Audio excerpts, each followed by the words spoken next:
Здравейте и честит април! Добре дошли в седмичния обзор на Art Portal News, където ще намерите всичко интересно и актуално от света на изкуството. Аз съм Мартина Тодорова. Аз съм Александър Карасански.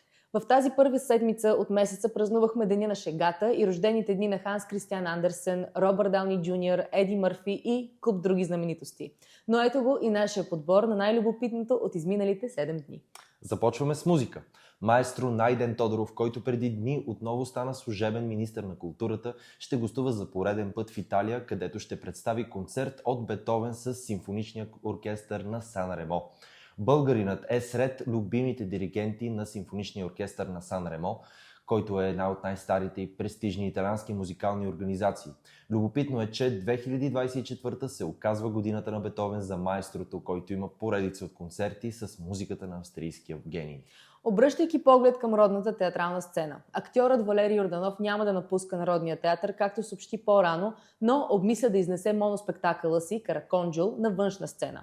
Той обяви обаче, че ще напусне Съюза на артистите в България, чийто член е станал едва преди една година. Актьорът заяви още, че Александър Морфов обмисля да изнесе Хъшове в нов състав на нова сцена тази есен. Проектът е на много ранен етап, все още не е изяснено нито къде, нито с кого ще се играе. Позицията му обаче е, че постановката би трябвало да си остане на сцената на Народния театър, защото там е създадена. За 13-та поредна година се провежда изданието Походът на книгите. Инициативата е на Асоциация Българска книга.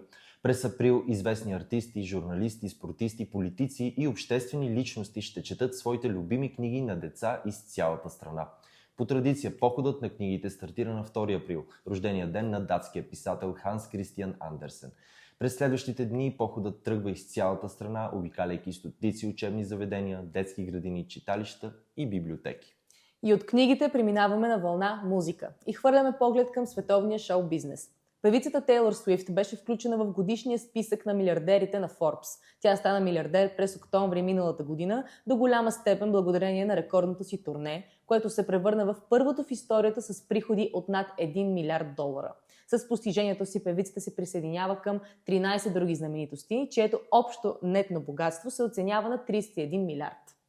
А за всички, които очакват лятото с нетърпение, имаме добра новина. То наближава, а заедно с него и летните фестивали, които са неизменна част от този любим период от годината. В Art Portal вече ви запознахме с най-големите музикални събития у нас през 2024. Но сега е време да обърнем внимание и на най-интересните фестивали, без които лятото няма да е толкова цветно и запомнящо се. Вижте първата част от нашите предложения за фестивали като Мидалидаре, Rock in the Wine Valley, Opera Open, Sofia Live Festival, One Dance Festival и други. Очаквайте и втора част с нови предложения съвсем скоро. Оставаме на музикална вълна и ви срещаме с една съвременна Есмералда, която е и емблематичната усмивка на модерната българска поп-музика, а именно Михаела Филева.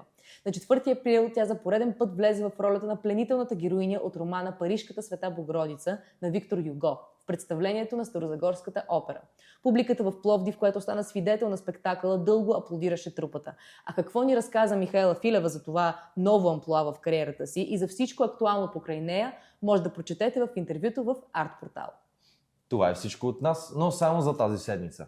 А за още любопитни срещи с изкуството следете Art Portal News във всички социални платформи. До следващия път!